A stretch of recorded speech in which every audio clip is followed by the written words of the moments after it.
Welcome to Yoga with Rituals. My name is Carly and today I'm going to be guiding you through how to access your crow pose. Crow pose is one of the more foundational arm balances. It builds strength through the wrists, the hands, the shoulders and also the core. It's quite a challenging pose, so you might not get it today, but that's perfectly okay. You can also use blocks to support you if you need to. Let's get started.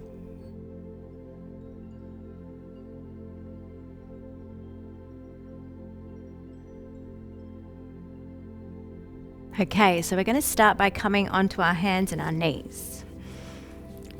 So when we're working with arm balances, it's really important to warm up our wrists and our fingers because when we're standing on our hands, they're like our feet. So just start by making circles with the shoulders and really leaning forward into the wrists, going one direction and then the other. And as you lean forward, really feel your fingertips press down into the floor. So your fingers are what help you to balance when you're in an arm balance. And then just come back to center. Spread your fingers nice and wide. Press into your hands, protract through your shoulders. So really round through the upper back. So this is protraction, this is retraction. So protract. Retract, squeeze the shoulder blades together. Protract, push, push, push. Retract, squeeze. One more time, push. And then find a neutral spine. Turn your fingers to face your knees. And then lean back towards your heels. You can tuck your toes if that feels good for you. And just feel the stretch through the front of your wrist. And then maybe lift the palms up. Feel the stretch in the fingertips. And then lower down. Lean back.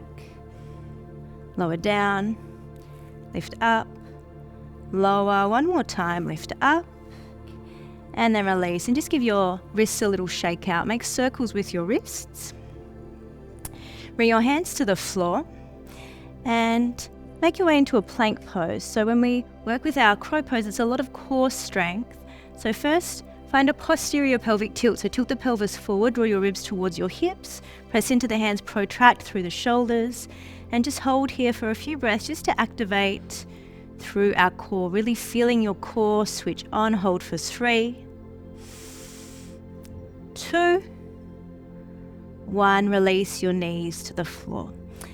And then come onto your heels for a second. Just once again, shake the hands out. Bring your hands to the floor.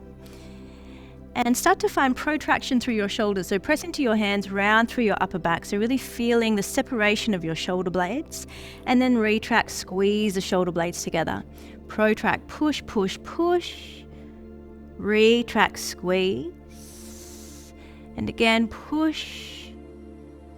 Retract, squeeze. One more time, push, push, push. Keep the elbows straight and strong. And then exhale, release. So we're going to start to feel bearing weight in our hands. So bring your hands a little closer to your knees. And so you can tuck your toes here to make it a little bit more accessible. Press into your hands, lift the hips up, and then lean forward into your hands. So really feeling the heaviness in the hands, get light in your toes, and then lower your knees to the floor. Do that 2 more times. Lift up.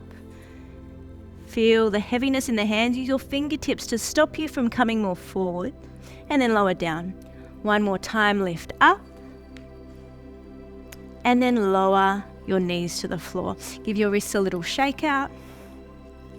And then come into a malasana. So just finding a squat here. So when you're coming into your crow pose, you're also welcome to use blocks here. Sometimes it can make it a little bit more accessible.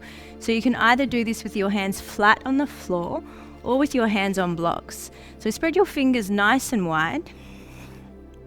And from here, we're going to bring our knees to our triceps. So you can bend your elbows and really create a shelf with your triceps here. And then maybe lift one foot off the floor.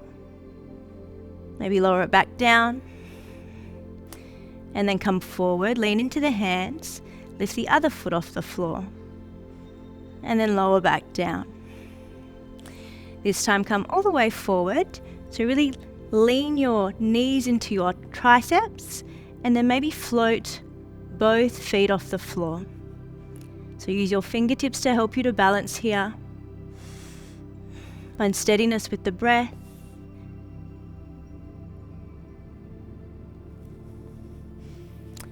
And that's how you do crow pose. Remember, you might not get it the first time, but keep trying. You'll build more strength and conditioning in the shoulders each time you practice. Thank you so much for joining.